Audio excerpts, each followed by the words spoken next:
Hey everybody, welcome back and thanks for watching. In this video, we're going to be talking about the Charlie Kirk assassination, and there's some things that just don't seem to add up.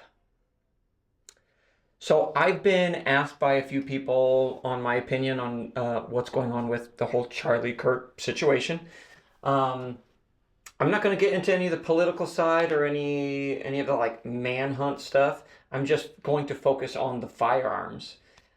It just seems like there's a lot of strange things going on, different narratives going on with the actual rifle and then the shot that was actually taken. So first thing that I want to say is I don't know if this guy actually was the shooter. I have my own opinion. We'll kind of get to that in the end.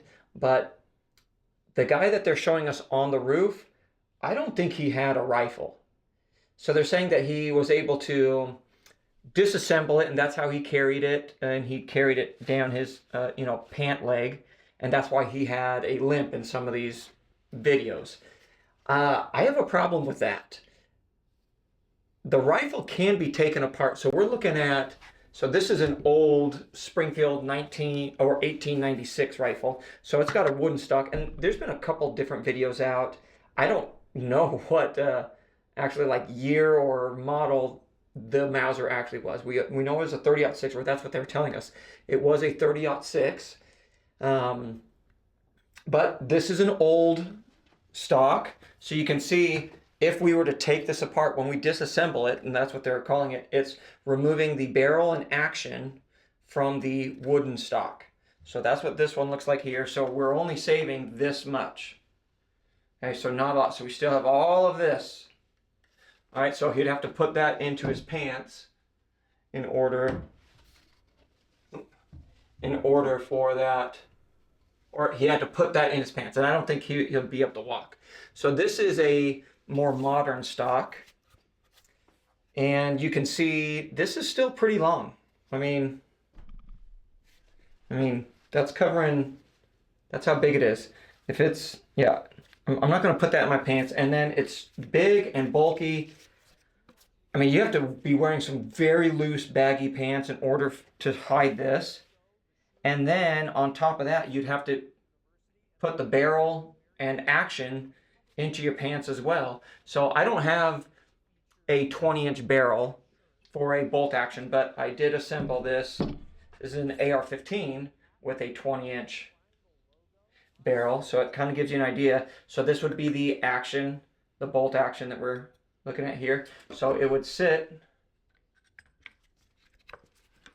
right in there, basically like this. So this is about the length that we're looking at. Okay, so that means that I'd have to take both of these off, put them down my pants, and then walk with them. And I don't think that's plausible. Now you could say, well, you could take, he maybe has a quick detach scope mount, which I do have on here, kind of. So if I take this off, okay, that makes it a little bit better, but that's still, I mean, look how long that is. All right, if I'm putting that, that's my entire leg, like all the way up to my hip, basically. I'm not going to be able to bend my knee at all without this either digging into me really hard or leaving a huge imprint in my pants that would be totally and completely obvious to anyone watching. So you wouldn't be able to sneak it in. They're saying that there was a bag involved. Where did I put my bag? Oh, it's over here. Okay. So he had a backpack which was not this big. So this is a relatively big backpack. You can see I'm 6'2". All right, so I'm not a small person. So this is big. So if I were to take this and try to put my gear in it. So here's just the stock. Okay, so already that's sticking up and out. Let's go and flip it. Okay, that's even more obvious. All right, let's take the 20-inch barrel. Put that in there. Okay, now we got even more obvious. Let's flip it around. Now we actually see the muzzle. Okay, that's a big backpack to be carrying around. And this was bigger than what we see in the video. So he didn't put it down his pants. He didn't carry it in a backpack or in the backpack that he had, because the one we saw was not this big. We don't see the rifle anywhere else. So I don't think that guy had the rifle with him. When he jumped off the roof, when he ran away and jumped off the roof. Okay, so that doesn't add up.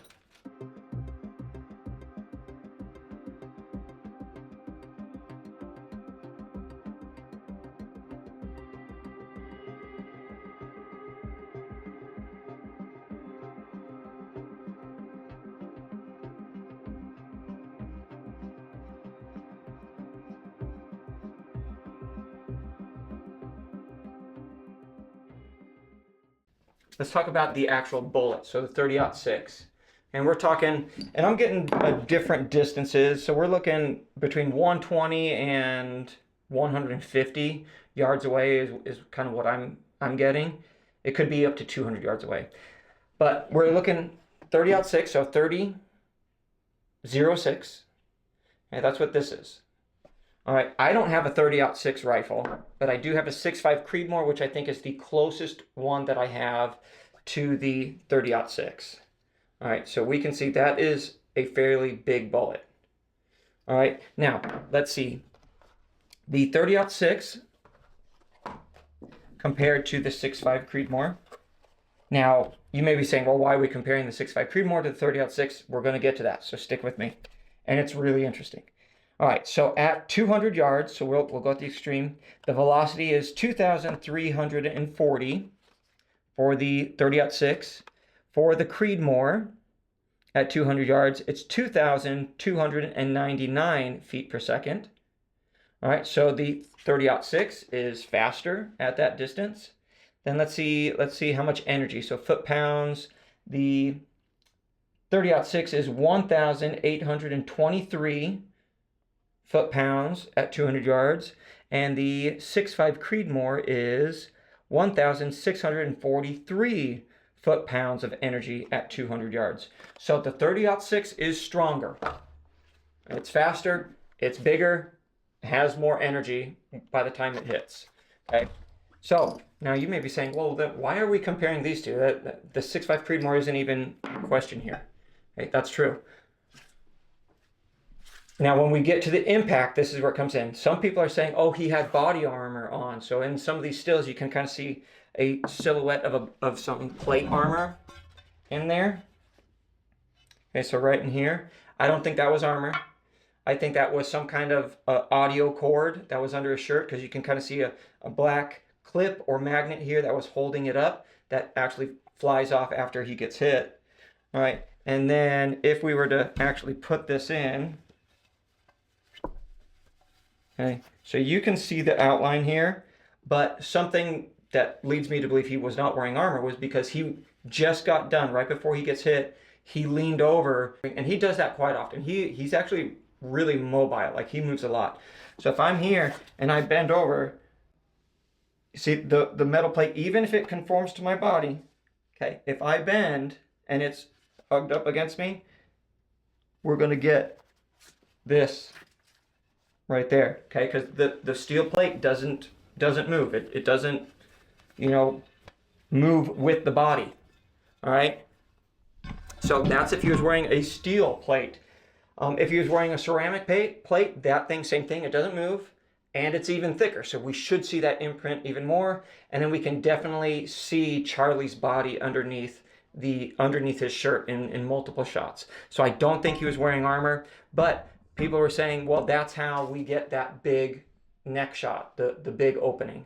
Okay, so they're saying, now a lot of people that know firearms are kind of like, that's a really weird entry wound. Usually when we have a bullet, the entry wound is the size of the bullet, and then once it transfers all the energy, so it pierces and goes in, and then that's when it actually delivers a lot of its energy, and that's when you get, if you see slow-mo of like ballistics, or in my case, I'm going to show you on a block of clay, you'll see it's going to hit, and then that pressure expands inside, and so you get this pressure cavity, or you get a temporary cavity inside of a body. So with ballistics gel, you kind of see it a little bit, but with clay, you can actually see how much energy is put in there, and then the clay just kind of sticks.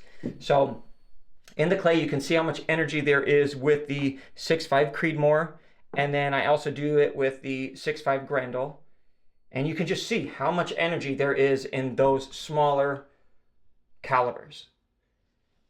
Now you'll also see the entry wound starts pretty small, and then you kind of see it kind of shoot out a little bit. So when we get a hit, you're going to have a small opening, and then you'll have some flesh, blood come out this way, just a little bit, because of the pressure. Now with the clay, because it doesn't come back together, everything's big, but you can see in the slow motion, it starts small and then it expands. All right, so we just saw the amount of energy that it puts in there. So that means small entry wound, big exit wound is what it should be. So that looks too big to be an entry wound. And so some people are saying that may be the exit wound.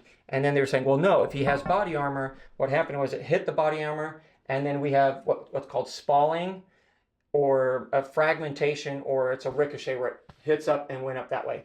So that could be possible. The only thing is that isn't possible. I mean, it's possible for that to happen, but it's impossible in his situation, even if he was wearing body armor.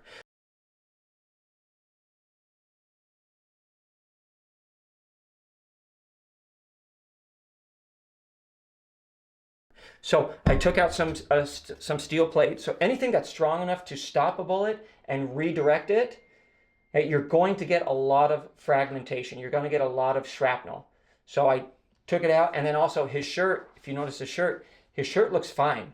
There's no like holes or anything like that are in the shirt. So if he's wearing body armor, this is what should have happened. All right, so this is what the target looks like before. So it looks very clean, just painted. And I'm going to put that shirt on it. All right, and now we have our nice white shirt.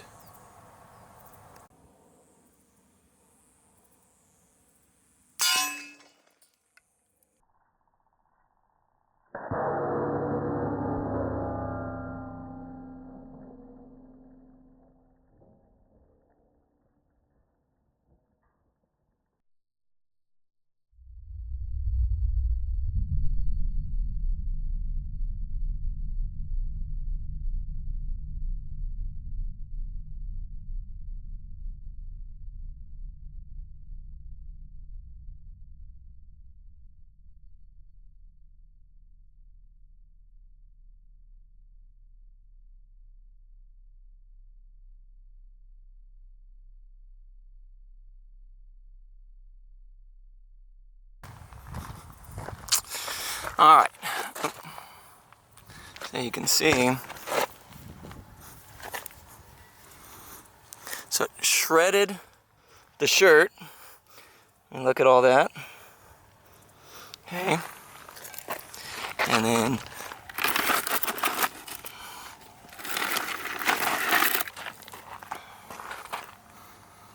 that's what it's doing to the clay.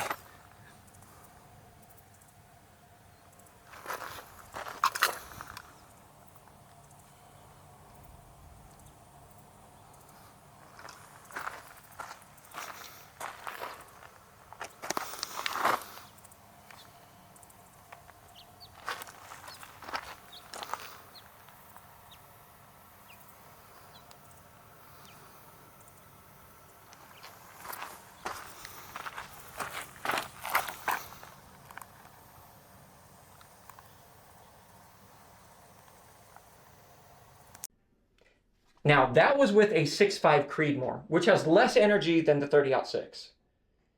So you saw how much damage it did to the plate, to the shirt, and then also all that shrapnel and the spalling that actually went down into the clay.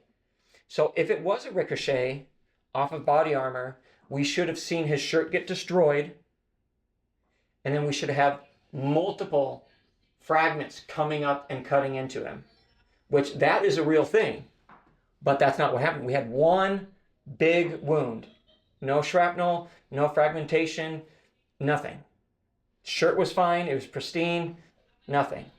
Right? So he was not wearing body armor. I do not believe that this was the entry wound.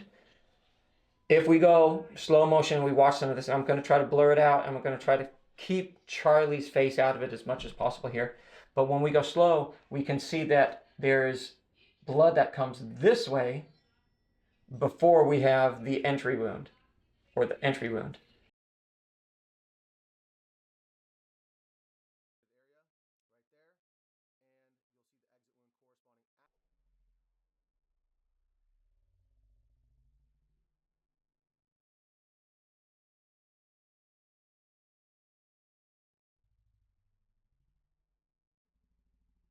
So my theory is, and I've seen a couple other videos like this, where there is a second shooter, or there's a second suspect, or second person involved who was the real shooter, who was behind and up in the building next to him, that shot down, hit him here, the bullet came down, and then went through and out. That makes a lot more sense when we actually look at the trajectory, the type of wound. He's not wearing body armor.